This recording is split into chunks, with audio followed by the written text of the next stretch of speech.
बधाई हो दिल्ली। आज आपकी छाती पर एक ऐसा मुख्यमंत्री बैठाई जा रही है जिसको आपने चुना नहीं है।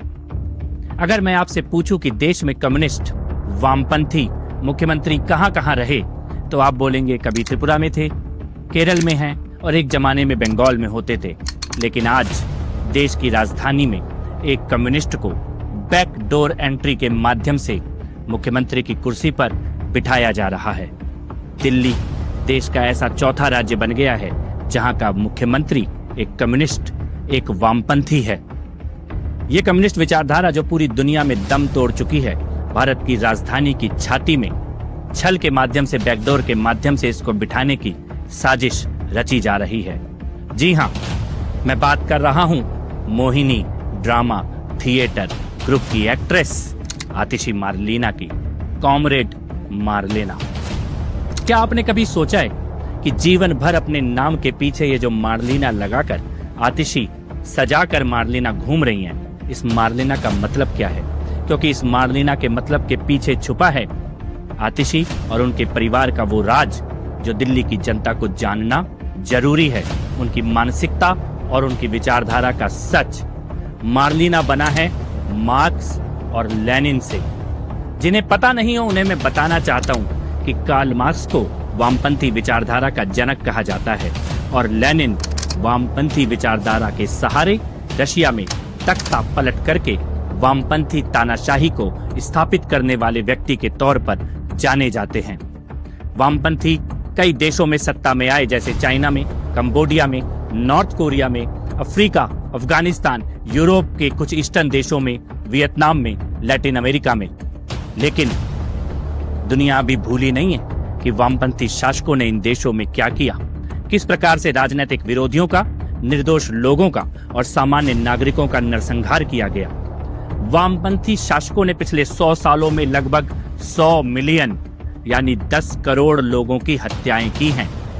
अब कोई कहेगा कि इसका सोर्स क्या है, तो सोर्स है ब्लैक बुक ऑफ कम्युनिज्म। आप भी इसको खरीद के पढ़ सकते हैं, गूगल पे उपलब्ध है।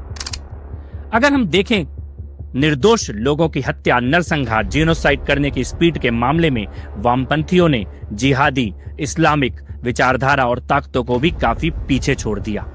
इनके आंकड़ों को अगर मैं सिंप्लीफाई करके आसान शब्दों में आपको बताऊं तो 100 साल में लगभग 10 करोड़ हत्याएं मारलीना विचारधारा ने की हैं।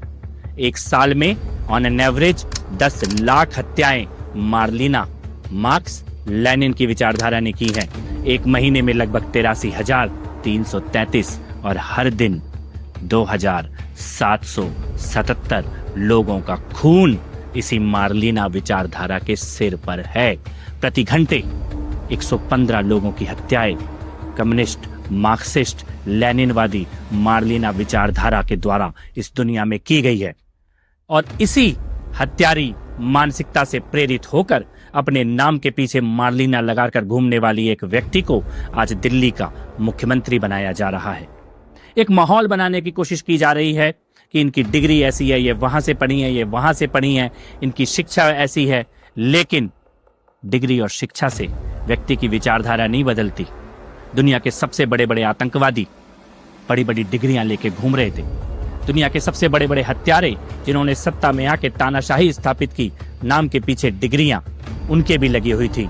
तो डिग्रीधारी आतिशी मारलीना को मैं ये सवाल पूछना चाहता हूं कि जब आपने पढ़ाई शुरू की, शिक्षा का एक लेवल आपने क्रॉस किया, तो क्या आपको मारलीना का मतलब नहीं पता था? अगर आप इस विचारधारा से जुड़ी नहीं थी तो आपने इस सरनेम को हटा क्यों नहीं लिया? चुनाव में भी आपने केवल प्रचार के लिए सिंह लगाया, लेकिन एफिडेविट में आतिशी मारलीना ही लिखा। क्या आपको पता नहीं था कि मार्क्स ने और लेनिन ने कितनी हत्याएं की हैं? तब भी आपने इस नाम को लगा के रखा, क्योंकि ये आपकी अपनी विचारधारा है। ये विचारधारा है आपके परिवार की। डिग्री तो अबू बकर बगदादी की भी थी, पीएचडी की, और यहां तक कि अलकायदा का सरगना ओसामा बिन लादेन भी सिविल इंजीनियर था। सवाल खड़े होते हैं आतिशी मारलीना के परिवार के कारण।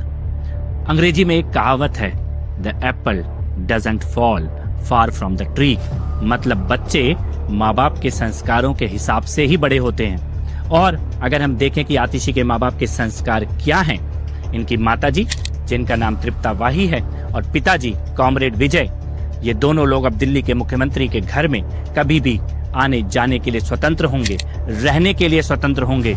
लेकिन दिल्ली को यह जानना जरूरी है कि दिल्ली की राजधानी में, संसद में 2001 में हमला करने वाला आतंकवादी अफजल गुरु, न जाने दिल्ली के कितने पुलिस वालों की हत्याएं भी अफजल गुरु आतंकवादी ने प्लान की, नेताओं की हत्या प्लान की, संसद पे हमला किया। ऐसे अफजल गुरु के लिए सबसे प्रमुख तौर पर उसको बचाने के लिए अगर कोई खड़ा हुआ तो वो थी आतिशी मार्लिना की माताजी तृप्ता वाही और उनके पिता कॉमरेड विजय। ये उस कमेटी के कन्वेनर बने जिन्होंने अफजल गुरु को फांसी से बचाने के लिए अभियान चलाया। अर्बन नक्सलियों ने एक पूरा का पूरा कैंपेन चलाया था कि अफजल गुरु को फांसी नहीं होनी चाहिए, और उस कैंपेन को लीड कर रहे थे दिल्ली की आज की मुख्यमंत्री आतिशी मार्लिना की माता और पिता। दोनों ने साइन भी किए कि अफजल गुरु की फांसी रुकनी चाहिए, और जब फांसी हो गई अफजल गुरु को, तो आतिशी मार्लिना की माता ने सार्वजनिक तौर पर बयान दिया देश की सुप्रीम कोर्ट के खिलाफ, देश के न्यायालय के खिलाफ, देश की न्याय व्यवस्था के खिलाफ, और अफजल गुरु को फांसी की निंदा की। यही 2016 में आतिशी की माताजी से जब पूछा गया कि सियाचिन बॉर्डर पर हमारे सैनिकों का बलिदान हो रहा है, उस पर आपका क्या कहना है, तो उन्होंने कहा कि मुझे तो पाकिस्तानी सैनिकों के मरने का दुख है। यही नहीं, आतिशी की माताजी के हिसाब से देश की रक्षा में तैनात हमारे जवानों को तो मरने के लिए सैलरी मिलती है, इसलिए उनकी मृत्यु पे दुखी नहीं होना चाहिए। ये जो भी बात मैं कह रहा हूँ ये ऑन रिकॉर्ड है, वीडियो पे है, उनके सार्वजनिक बयान है, सार्वजनिक पत्र हैं। इनमें से ऐसी कोई भी बात नहीं है जो ऑन रिकॉर्ड ना हो और सार्वजनिक ना हो। आतिशी के पिता कॉमरेड विजय, वो भी किसी से कम नहीं है, बल्कि आतिशी की माता से 20 ही हैं। उन्होंने तो ये तक कह दिया कि कश्मीर में भारत ने कब्जा किया हुआ है और कश्मीर पाकिस्तान को सौंप देना चाहिए। आतंकवादियों के मानवाधिकारों के पैरोकार हैं।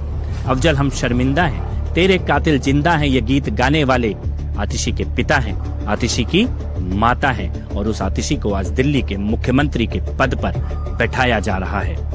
कॉमरेड विजय रिवॉल्यूशनरी डेमोक्रेसी नाम से चलने वाली एक प्रोपेगेंडा वेबसाइट के एडिटर हैं। इनका उद्देश्य वामपंथियों के द्वारा की हुई हत्याओं को और नरसंहारों को जस्टिफाई करना है। यही नहीं, बात यहाँ पे खत्म नहीं होती है। एक और आतंकवादी था SAR गिलानी, संसद के हमले में उसे भी सजा हुई।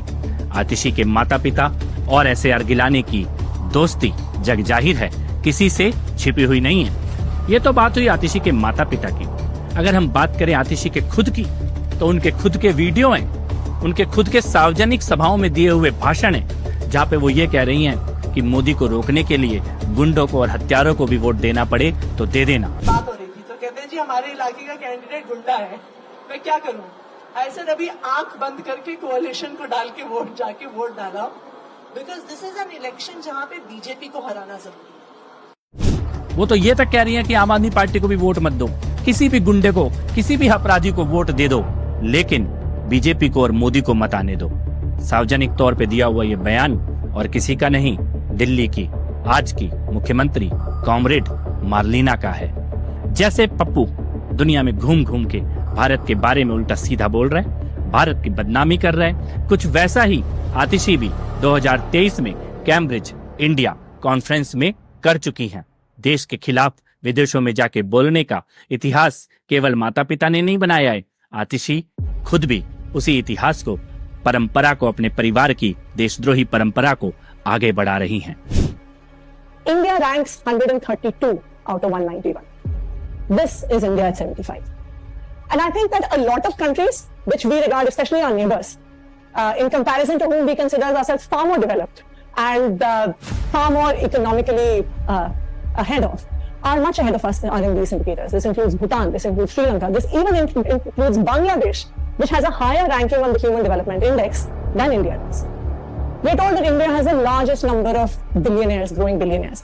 And the number of billionaires grew from 102 to 166 between 2020 and 2022.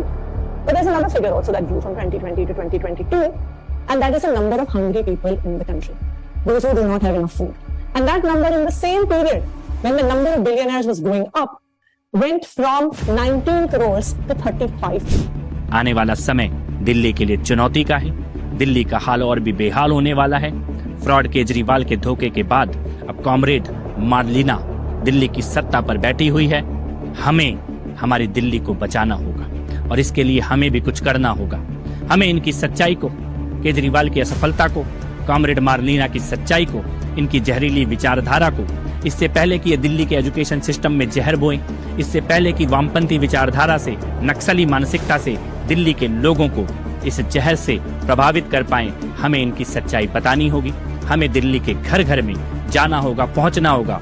तो मेरे प्यारे दिल्ली वालों, आइए हम साथ मिलके दिल्ली को इस मोहिनी थिएटर ड्रामा कंपनी से आजाद कराएं, मुक्त कराएं। पिछले 10 साल का जो जहर, जो बोझ दिल्ली ने झेला है, इससे आजादी का समय अब आ चुका है। जो भी दिल्ली वासी इस मुहिम से जुड़ना चाहते हैं, स्क्रीन पे ये ईमेल आपको दिखाई दे रहा है। इस स्क्रीन पे अपना नाम, अपना कॉन्टेक्ट नंबर भेजिए। मेरी टीम, हमारी टीम आपसे संपर्क करेगी और हम दिल्ली को वामपंथी, नक्सली, अराजकता से भरी हुई फ्रॉड मानसिकता से आजादी दिलाने के अपने मिशन को आगे बढ़ाएंगे। बहुत बहुत धन्यवाद।